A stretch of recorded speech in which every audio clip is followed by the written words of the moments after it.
panapa pakasiya pasungwa nazvo pasungwa nazvo ndonga zvana zvinofudza mombe zvezvo ndokusvika ndokuchivhomora vapedza kuvhomora ndikatotaura kati chinhu chakavhomorwa musi wekutanga izvi zvadero pepe the next thing ndakasvika chakachekwa nereza guys kuti mvura inonaya ipinde mukati imomo saka ndikazouya ndakazoshuruma nemazino kuchifolda kudai ndo mamwe machallenges atiri kusangana nawo kunoku iwayaya.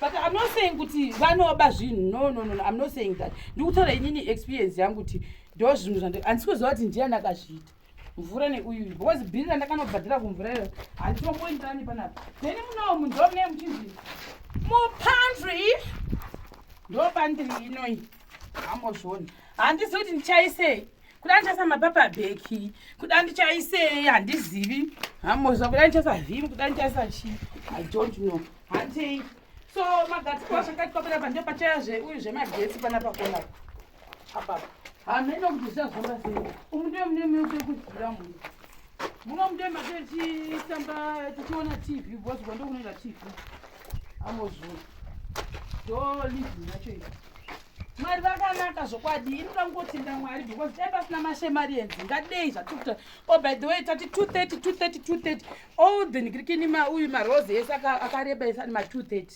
iro mukutona dhofre muri kokoko kubva kukareji 230 umwe 230 kupinda kuno kui 230 zvakare right ndikungotara vanhu vaikomenda rairai vachitiyekera then inoi pana potential friends in future ndipo manenge achiti akati shero guys for the people anyone who's gonna marry me kana akatoramba kutondishanyira kuno kuti zvoni ndikati ndiri kugokwe town ndiri kumba otanza ndiwiko kwira bhazi kana kuti kwira rekera uye ngoka andiuyi because there is a reason why kuti uri kusvora iwo ungafani kusvora kuti kwandogara ashigoni ine the moment unosvora kwandogara it means kuti iwewo you want some standards I cannot afford it that time. Why did I go and stay there? You don't know the reason why I bought this land in Gokwe town.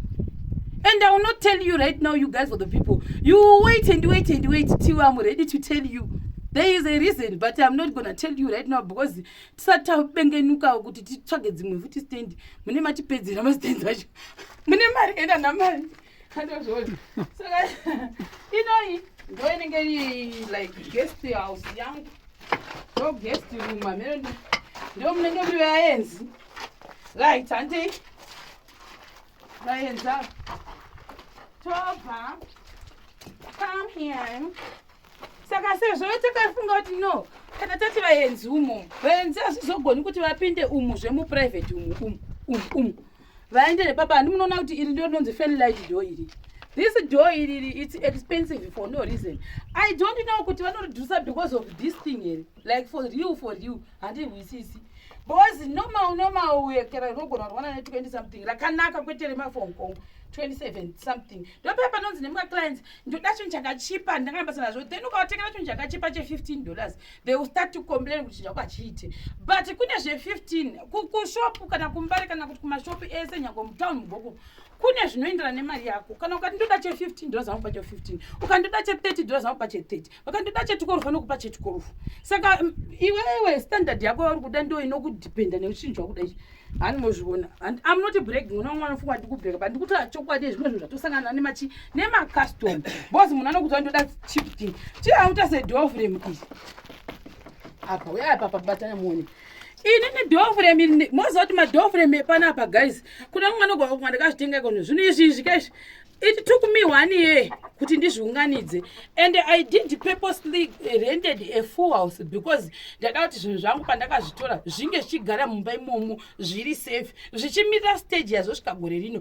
but January last year ndio pandakakwanisa kutanga kuunganidza zvinhu zvangu aya madoor frame atori ne1 year old ari mumba hamozvona tata kutoda kupinda mu2 years ari mumba chete because I knew kuti I wanted to do something chakanaka chiri strong but kachida chinhu chedu chekuti door frame munenge rakaita seriri it means kuti ndaifana kutenga door frame inota kana $27 handi unozviona ndo zvandinoda zama kutaura apa ende kana riri $27 pavanenge wasvika stage yo maybe ndinenge ndabroka ndisingazozvikwanisi hamozviona manje saka ndo mangu zvinhu zvatosangana nazvo zvekuti munhu anokudza kuti door frame irawo kudai ndikuda the cheapest can be $10, $12, $15 but rere rakashata mugadzirirwa ndaganda zvitaura right touya kuno chamber yedu pamwe inenge iri apa vaenza ava tikati vaenza tiri kutiyekera vanga vachishiyana nesu uko kwatogara ndo mune shawa umu then I think maybe sink ichauya apa ndo pachaita chinozouya chezvimakabhodzi matishu machichichichi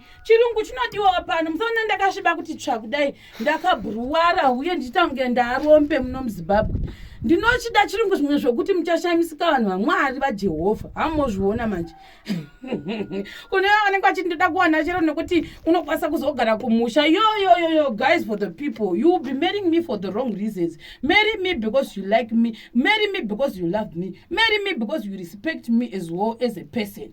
Hamunozviona noti kuti unongoti futi ndakutotsvaga chitikidhima changu right now I'm in a phase yekuti I'm not beautiful saka if you see me on social media obva wati iwe ndicho chakanyanya chitikidhima changu chinogona kunogara kumusha. I'm not gonna do that. Hamuona manje ndiotorione level randichazotochinja motondishayiwa kuti ndishererewewo riripo rendichasvika. Don't worry, I'm coming.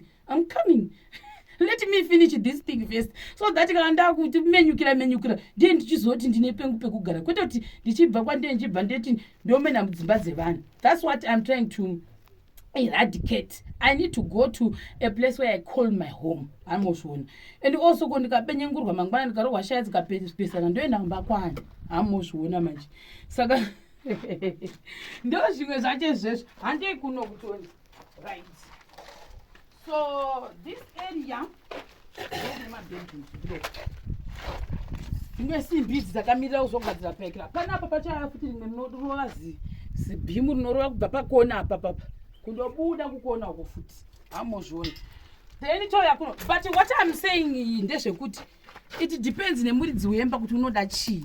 It's not by force. Boss zvakafanira kuti mumwe ngachindoda kusa malintus chete mamuri kuona but inini personal life ndanga ndisingadi izvozvo ndiri kungoda kurova mabhimu angu ndichinda but hasisi kunzi by fire by force by chi. Mind you guys, what I'm telling you ndezvekuti kuti ndizoita zvinhu izvi it took me more than a year kuti ndinge ndichiunganidza saka ni maitirewo maybe emumwe anosiyana ini ndiri muno mukati menyika ino kuti zvinhu zvinombooma zvinhu zvinomboita. Hanozviona ndosapera tizotinyatsa kuti ina ndimboshodi kuti tikumbiriwo mabasa ndozvezvimwe izvozvo izvizvi ukaona ndotoda ndechitotawo kompetishana nasekuru bheni vari kuti vanasekuru bheni vatoo pamberi pangu by the way. Hamozviona nanababa faraya anomombeteni right handei saka ni toya kudoko. So munomu despair I chose despair kunoti nyangu mwari vakazodi as long as I'm gonna stay here this bedroom belongs to Diamonds. No one else in the history of the Manjeras dai ndiane room ino saka munomu ndo pachazoti zvazvimafitedi zvezvo saka ndiwo munokuda maybe chazoti kana mwari akatenderawo zvikaramba tichizowanawo mabasa nikikini maybe tichazoita zviya zvinoitwa vamwe kumadziro kuzvinenge zviri makabhodzi what we don't know right now. I'm just praying kuti tirambe tichiwana mabasa tirambe tichiwana zvimaprivate contracts so that ndiwanewo mari yeroofing because kuroofing hauko ndo ndichatombogara chaizvo because pakatoshata saka ni guys for the people please give us the jobs tipewo mabasa kuseri kokoko ndichigogarawo muno muchidadauka kuti one shema yedu tese muni pandasvika izvizvi nesupport yenyu mashemarienzi. It's not easy but you have taken me through a journey I will never ever forget because as for me I will dedicate this house to the Shemarians. I will not even lie to you guys. If it wasn't for you I was not gonna buy this tent. I was not gonna build this house. Then toya kuno I feel like I'm a preacher. Don't have to know.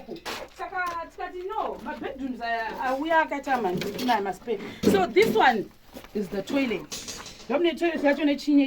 Like I told you guys, I'm someone that knows the truth. Muchazochiona chirungu chacho nichocho saka I'm not stooping so low because ndakazowana mva kuno mustand mugokwe town ndofana kuti ama standards are low. I'm gonna do that azviti and also you'll be rubbing your shoulders with the people with the GD6 even you akone ninsonso akochitokotoko but ndinongoti thank you Jesus I'm amongst them.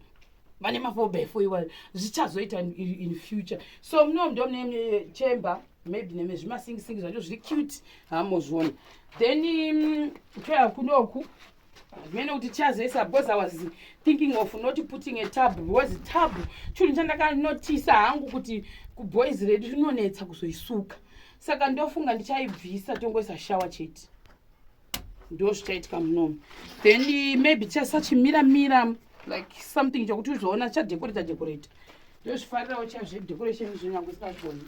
Oya, this one iyi kuda handizivi kuti ndiani unewo chipinda muno, kuda ndiwana mashi, kuda ndiwana muko, I don't know, but ndo mumwe munomu muspare. That's the first ring beam yangu yanda ndichikutaurira iyi, saka nguva chisachi yakaduza simune ma-DPC. Kauda zvakanaka, be ready to spend iyo ring beam yangu yechitu iyoyo. Hama babata.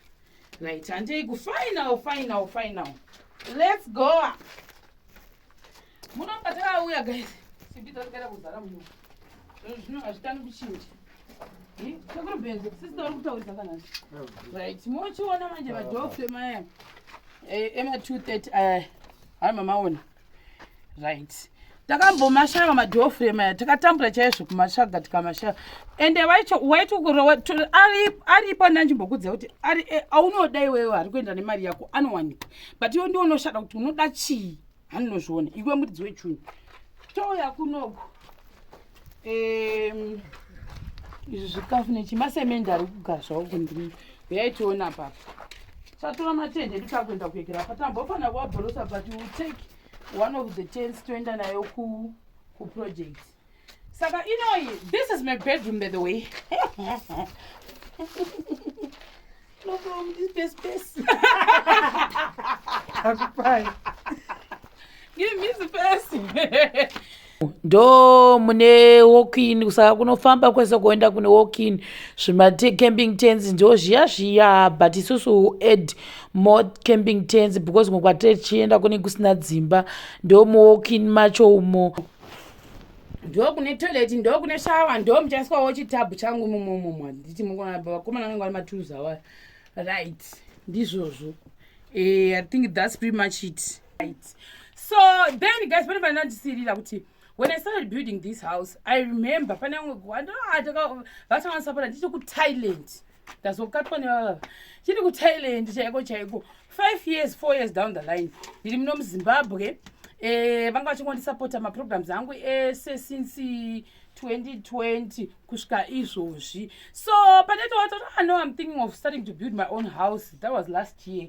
Handitika vakanipa 10 mabhegi esemende gogo vangu ivavo. Mwari 10 sure. Kungopiwa. Ndakapuwa nemuchemareri wangu iwe. I'm not saying kuti ndoda kuti ndipiwe nemachemareri, but ndangomutenda. Because asanambovatenda, but that was last year. Saka ndangozvifunga patapiwa kuti no, I think it's best nditenda, but ndada kuzoita iri story time ndapedza kuti ndakapiwa mabhegi 10 nagogo ivavo vanondisapota kubva ndichitanga kuti ndiri kuThailand kusvika ndaya kunoku. Gogo vangu ivavo every time pavanodzoka kubva kunze kwenyika vanotouya tinotosangana nagogo vangu avo nemurume wavo aatwa kuzvitenda.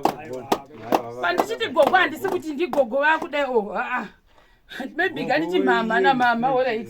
Because havana kukura zvekudero, sadangozvitenda. Thank you very much. Thank you. Vari kuCanada. Ndangondibva ndataura country yacho, vari kuCanada. Mwari vakanaka zvokwadi, boss vakasidhawo 10 bags avo kati ndangokublessa one 10 mabhegi. Saka ndati ndizvitauri. Because kusatenda uroi. Saka guys, for the people, ini chandinonyanya kukumbira kuvanhu kupuwa mabasa.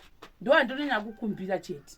Nokuti ukata basa unozwa kuti chunhu ichocho ndakazotenga ndashanda kwakati kuti ndipo kwatiri isusu kazhinji kacho hazvina kachiremerera kakati nakei. Saka towanzo kuti tipei mabasa, kana matipa mabasa toshanda, toshandisa mari dzedu takafara. Handinozviona. Saka ndo zvinhu zvatiri kukumbira hedu kana mune mabasa motipawo maita basa. Ndizvozvo. Bye bye.